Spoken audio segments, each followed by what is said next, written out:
오늘 같이 은혜 나눌 말씀은 누가복음 24장 36절부터 49절의 말씀을 저와 여러분들이 한 절씩 교독하겠습니다. 이 말을 할 때에 예수께서 친히 그들 가운데 서서 이르시되 너희에게 평강이 있을지어다 하시니 그들이 놀라고 무서워하여 그 보는 것을 영으로 생각하는지라. 예수께서 이르시되 어찌하여 두려워하며 어찌하여 마음에 의심이 일어나느냐. 내 손과 발을 보고 나인 줄 알라. 또 나를 만져보라.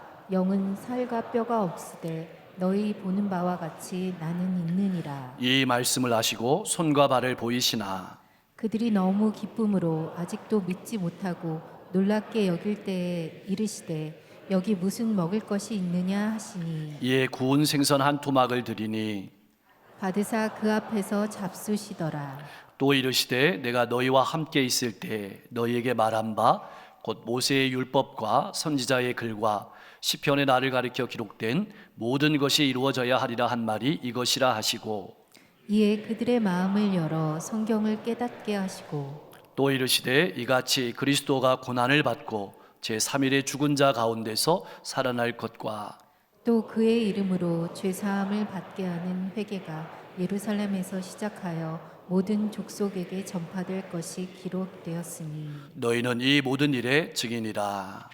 볼지어다 내가 내 아버지께서 약속하신 것을 너희에게 보내리니 너희는 위로부터 능력으로 입혀질 때까지 이 성에 머물라 하시니라. 아멘. 예수님의 죽음을 슬퍼하며 힘을 잃고 엠마오로 가던 두 제자는 가는 길에서 예수님을 만났습니다. 예수님께서 말씀을 풀어주실 때 가슴이 뜨거워졌고 그 밤에 곧바로 예루살렘으로 돌아가서 제자들에게 예수님의 부활을 전했습니다. 제자들은 모두 흥분과 혼란에 빠져 있었습니다. 그때 예수님께서 갑자기 나타나셔서 평안을 전하시자 제자들은 두려워하며 놀라며 그리고 자신들의 눈을 의심했습니다. 이번이 벌써 부활을 증언한 세 번째 이야기입니다. 빈 무덤을 통해서 예수님께서 부활하셨음을 증언하셨고 그리고 엠마오로 가는 두 제자에게 예수님께서 직접 나타나서 만나주셨고 성경을 풀어주셔서 부활에 대해서 깨닫게 하셨습니다. 그리고 다시 제자들에게 직접 나타나시는 겁니다. 그러나 예수님의 부활은 주님을 직접 만나 뵈었던 사람들에게도 참으로 믿기 어려운 일이었습니다. 일요일 새벽 무덤을 찾았던 여인들은 무서워했고 그 여인들의 이야기를 들은 제자들은 믿지 못했습니다. 이번에도 두 제자가 예수님의 부활을 증언했지만 제자들은 믿지 못했습니다. 그런 의심과 혼란 속으로 예수님께서 찾아오신 겁니다. 예수님은 가장 먼저 평안을 선포하셨습니다. 이제는 죄와 죽음의 속박에서 벗어나게 되었으니 주님께서 주시는 평안을 누리라, 그런 말씀입니다. 이 말은 예수님의 십자가와 부활만이 우리 인생에 참된 평안을 가져다 준다는 말씀이기도 합니다. 세상의 모든 사람은 평안을 추구합니다. 어떤 사람은 책을 통해서 평안을 추구하고 어떤 사람은 여행을 통해서 어떤 사람은 자기 개발을 통해서 평안을 구합니다. 여러분은 어디에서 평안을 구하며 살아가고 있습니까? 지금 제자들은 혼란스럽습니다. 의심스럽습니다. 그리고 한편으로는 마음이 흥분되었습니다. 그런 제자들에게 주님께서 나타나시는 겁니다. 그런데 예수님께서 말씀하시는 이 순간에도 제자들은 계속해서 두려워하며 의심했습니다. 제자들은 부활하신 예수님을 사람이 죽으면 육체에서 분리되는 영 정도로 생각을 한 것입니다. 지난 3년 동안 함께 먹고 자면서 가르치셨고 십자가와 부활에 대해서 몇 번이나 말씀하셨지만 제자들은 여전히 평안을 누리지 못했습니다. 여전히 의심을 떨쳐버리지 못했습니다. 그러한 제자들에게 주님께서는 내 손과 발을 만져보라고 하십니다. 영은 살과 뼈가 없지만 예수님의 몸은 살과 뼈를 지녔기 때문입니다. 무엇보다 예수님의 손과 발에는 십자가에서 당한 고난의 흔적이 고스란히 남아 있었습니다. 예수님의 부활은 확실했습니다. 참 여기서 한 가지 궁금한 것이 생깁니다. 그렇다면 왜 예수님께서는 그 고난의 흔적을 고스란히 가지고 부활하셨을까요? 왜 몸의 상처를 간직한 채로 부활하셨을까요? 깨끗한 몸을 가지고 부활하시면 안 되었을까요? 왜 그렇게 부활하셨을까요? 하나님께서 우리를 십자가와 부활의 증인으로 만들어 가시는 과정이 우리의 손과 발에 못이 박히는 과정의 삶이라는 사실을 보여주는 겁니다. 고난과 죽음이 없다면 부활이 없다는 사실을 알라고 하시는 것입니다. 우리 인생 가운데 손과 발에 못이 박히는 과정이 너무나도 고통스럽고 아프지만 그 가운데 부활의 기쁨이 있다는 말씀입니다. 이제는 십자가와 부활의 증인으로 평안을 누리며 살아가라는 뜻입니다. 그런데 제자들은 부활하신 예수를 보고 너무 기뻤지만 아직도 믿지 못하고 놀라워만 했습니다. 왜냐하면 내 생각과 경험으로는 믿을 수 없기 때문입니다. 그것을 너무나도 잘 아시는 예수님께서는 제자들의 의심과 불신을 제거하기 위해서 여기 먹을 것이 있느냐고 물으십니다. 제자들이 구운 생선 한 두막을 드리자 그 자리에서 그것을 받아 잡수셨습니다. 분명히 예수님께서 말씀하시던 대로 다시 살아나신 것입니다. 드디어 음식을 드시는 예수님을 본 제자들은 부활하신 예수님을 목격한 부활의 증인이 된 것입니다. 또 한 가지 궁금한 것이 있습니다. 왜 예수님께서는 이렇게 찾아오시고 또 찾아오시고 하시는 것일까요? 그것도 한밤중에 찾아오셨을까요? 왜 그렇게 하셨을까요? 때로는 우리 인생의 고민과 고통의 시간도 필요하고 때로는 의심의 시간도 필요했기 때문입니다. 그러나 분명한 것은 믿음을 주시기 위해서 찾아오셨고 가르치시기 위해서 찾아오셨고 하나님께서 정하신 때에 찾아오셨다는 겁니다. 그런 의미에서 바라보면 아들 이삭을 얻기까지 아브라함의 25년, 그리고 살인자로 도망해서 미디안에서 양을 치고 40년 기다렸던 모세의 시간은 고민의 시간이었을 겁니다. 고통의 시간이었을 것입니다. 회의의 시간이었을 것입니다. 정말 하나님께서 살아계실까? 정말 하나님의 말씀대로 이루어질까? 내 인생이 정말로 바른 길로 가고 있는 것일까? 그 가운데 하나님께서 찾아오신 겁니다. 혹 이러한 인생의 고민과 고통과 의심 가운데 살아가고 있는 성도님들은 없습니까? 그러나 우리가 알아야 될 것은 그 시간은 믿음을 주시기 위한 시간이었고 가르치시기 위한 시간이었다는 뜻입니다. 그 시간이 아무 의미 없는 시간이 아니었다는 뜻입니다. 우리 인생의 시간도 마찬가지입니다. 여러분의 인생 가운데 아무 의미 없는 시간은 없습니다. 낙심하지 마십시오. 묵묵히 인내하며 기다리십시오. 하나님의 때에 하나님께서 찾아오시고 우리를 가르쳐 주실 것입니다. 우리의 마음과 눈을 열어 주실 것입니다. 자, 이렇게 부활을 확실하게 보여주신 예수님께서는 부활을 말씀으로 다시 확증해 주셨습니다.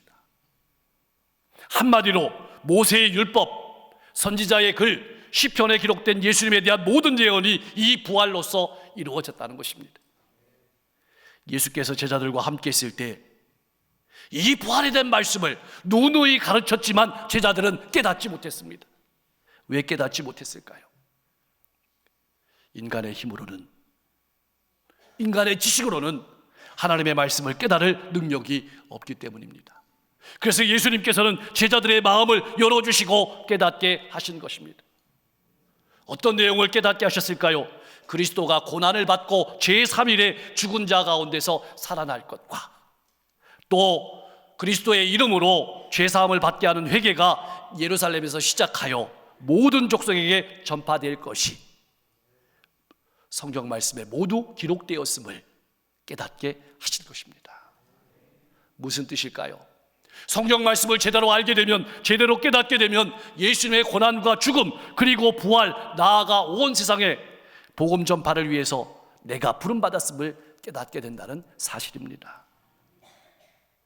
이 말씀은 이제부터는 우리의 인생을 바라볼 때 인간적인 관점에서 바라보지 말고, 세상의 가치관으로 바라보지 말고 십자가와 부활의 관점으로 내 인생을 바라보고 세상을 바라보라는 말입니다. 십자가와 부활에 하나님의 사랑으로, 하나님의 뜻으로, 하나님의 승리로 나를 바라보라는 것입니다. 그렇게 십자가와 부활의 눈으로 나를 바라보고 하나님의 사랑을 깨달은 사람만이 내 안에, 내 가슴 속에 다른 사람을 품을 수 있다는 말입니다. 그리고 찾아가고 또 찾아가게 되고 사명을 감당하게 되고, 그때 우리의 인생의 이야기는 내 이야기가 아니라 하나님의 이야기가 될 것입니다. 이제 예수님께서 말씀하십니다. 너희는 이 모든 일의 증인이라. 처음부터 예수님을 따랐고 예수님께 가르침을 받았고 이제 부활의 주님을 만나고 믿게 된 제자들은 예수님의 고난과 죽음 그리고 부활이 가져다주는 죄로부터의 해방 그리고 영생의 소망을 전해야 될 책임이 있다는 사실을 제자들에게, 오늘 우리에게 일깨워주고 있는 것입니다. 이 복음 전파의 사명을 우리에게 주시는 겁니다. 어떻게 전해야 될까요? 여러분의 삶을 통해서 증거하십시오. 예수님의 고난과 십자가의 죽음과 부활이 내 삶에 미친 영향이 내가 전해야 될 증거입니다. 그러나 아직 제자들은 복음을 들고 세상을 향해 나가야 될 때가 아니었습니다. 왜냐하면 부활의 증인으로 세상에서 증언하며 살아갈 힘은 우리에게서 나오는 것이 아니기 때문입니다. 다시 말하면 자신의 힘으로, 우리의 결심과 의지로는 증인이 되는 일을 감당할 수 없기 때문입니다. 그래서 49절에서 주님은 분명하게 말씀하십니다. 볼지어다 내 아버지께서 약속하신 것을 너희에게 보내리니 너희는 위로부터 능력으로 입혀질 때까지 이 성에 머물라 하시니라. 위로부터 주시는 능력은 성령님을 말합니다. 그러므로 우리의 사역은 우리의 재능이 아니라 하나님께서 주시는 능력, 성령의 능력을 힘입어서 감당하게 된다는 말씀입니다. 그렇다면 성령의 능력을 힘입는 방법은 무엇일까요? 오직 한 가지입니다. 바로 기다리는 것입니다. 머물라, 기다리라. 제자들이 해야 될 일은 예루살렘을 떠나지 않고 거기 머물면서 위로부터 오는 능력을, 성령의 충만함을 받기까지 기다리는 것입니다. 사랑하는 성도 여러분, 왜 우리는 신앙의 걸음에서 낙담하고 실패하는 것일까요? 왜 비교하고 원망하는 것일까요? 우리가 못나서 그럴까요? 아닙니다. 성령으로 하지 않고 내 힘으로 하려고 하기 때문입니다. 우리가 실패하는 단 한 가지 이유는 성령을 기다리지 않고 내 힘으로 하기 때문입니다. 부활하신 예수님께서는 제자들에게 명령하십니다. 기다리라. 그리고 사도행전 1장 8절 말씀에서 이렇게 말씀하십니다. 우리 같이 한번 고백하겠습니다. 오직 성령이 너희에게 예루살렘과 온 유대와 사마리아와 땅끝까지 이르러 내 증인이 되리라 하시니라. 아멘. 사랑하는 성도 여러분, 꼭 기억하십시오. 증인이란 말과 순교자라는 말이 어원이 같습니다. 다시 말하면 증인이라는 말은 목숨을 거는 사람이라는 뜻입니다. 성령께서 주시는 감동만이, 성령께서 주시는 감동으로 일하는 성도만이 성령께서 주시는 힘으로 목숨을 거는 복음의 증인이 될 수 있다는 말입니다. 누가 그 일을 감당하겠습니까? 2000년 전에는 제자들이 그 일을 감당했다면 오늘 이 시대에는 우리가 그 일을 감당해야 될 차례입니다. 성령의 능력을 힘입어서 십자가와 부활의 증인으로 더 많은 사람들에게 복음의 통로로 값지게 쓰임받는 여러분과 제가 될 수 있기를 주님의 이름으로 간절히 축원합니다. 기도하겠습니다. 예수님의 십자가와 부활을 통해 우리 인생의 참 평안을 누리며 살아가게 하여 주옵소서. 우리 인생 가운데 손과 발에 못이 박히는 아픔이 있지만 그 고난의 과정을 통해 십자가와 부활의 증인으로 건강한 삶을 살아내게 하여 주시옵소서. 제자들을 찾아오시고 또 찾아오시며 믿음을 주시고 가르치신 것처럼 우리 인생의 시간도 아무 의미 없는 시간이 없음을 깨닫고 묵묵히 하나님께서 깨닫게 하시고 열어주실 때를 인내하며 살아가게 하여 주옵소서. 내 인생을 세상 사람들이 바라보는 출세, 물질, 성공의 관점으로 바라보지 않고 나를 위해 십자가 지시고 부활하신 그 하나님의 사랑의 눈으로 나를 바라보고 이웃을 바라보며 살아가게 하여 주옵소서. 내 힘과 능력으로 살아가는 신앙인이 아니라 성령께서 주시는 감동으로 예수의 증인으로 부활의 증인으로 복된 삶을 살아가게 하여 주옵소서. 이 세상의 삶만 바라보며 달려가는 인생이 아니라 영원한 나라를 바라보며 살아가는 인생이 되게 하옵소서. 가정과 일터와 이웃 가운데서 그리스도의 편지로 복된 사명을 감당하며 살아가게 하여 주옵소서. 5회 있을 부활절 연합예배를 통해서 강릉시의 모든 성도들이 한마음 한뜻이 되고 부활의 증인으로 복된 삶을 살아가게 하시고 3월도 오늘 하루 남았습니다. 잘 마무리하고 새로운 4월 만물이 꽃을 피우고 열매를 향해 걸어가는 것처럼 우리의 인생도 향기나는 삶이 되게 하시고 열매 맺는 삶이 되게 하여 주옵소서. 우리 성도님들의 가정을 행복하고 화목한 가정 천국을 이루게 하시고 직장과 사업장을 든든히 세워주시고 세계가 곳곳에 어려움이 있습니다. 전쟁과 기근과 재해가 있습니다. 어석히 평화가 정착되게 하시고 어려움과 고통 가운데서 구원해 주시옵소서.